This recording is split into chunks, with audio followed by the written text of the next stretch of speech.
Premièrement, savoir attendre. L'adolescence commence, dure et termine.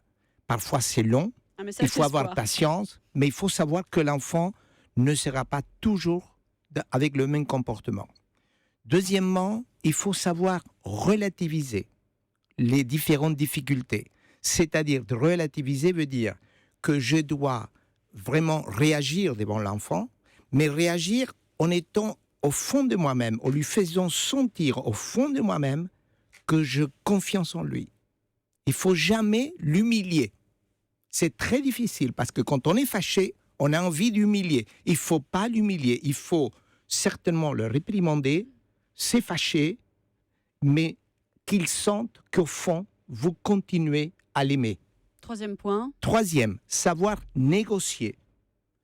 Tous les problèmes, il faut négocier. Les pays négocient, pas toujours, mais en général, on essaye de négocier. Il ne faut rien laisser passer et tout négocier. Voilà, il faut négocier. Il faut savoir négocier. Troisièmement, ça c'est très important. Quatrièmement, savoir ne pas comparer.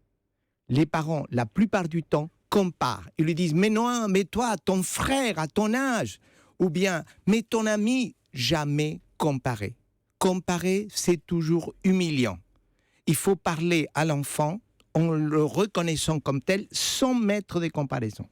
Cinquième, c'est jamais dire « Si tu ne travailles pas, ça, tu vas rater. » Parce que quand vous faites ça, vous lui dites ça pour stimuler et en lui disant « Voilà, je lui annonce l'échec, donc il va travailler pour éviter l'échec », c'est faux, ça ne marche jamais.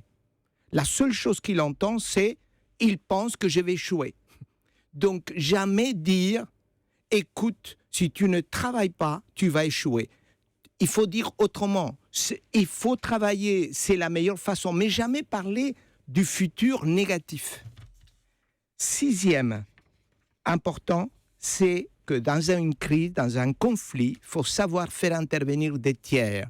Parfois les grands-parents, les oncles, les amis. Et enfin, je termine en disant, septième conseil, je sais que quand on aime quelqu'un, on l'aime un peu comme on voudrait qu'il soit.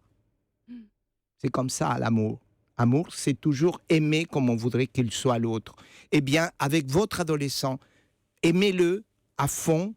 Et je ne vous retire pas votre rêve, mais quand même, reconnaissez-le tel qu'il est.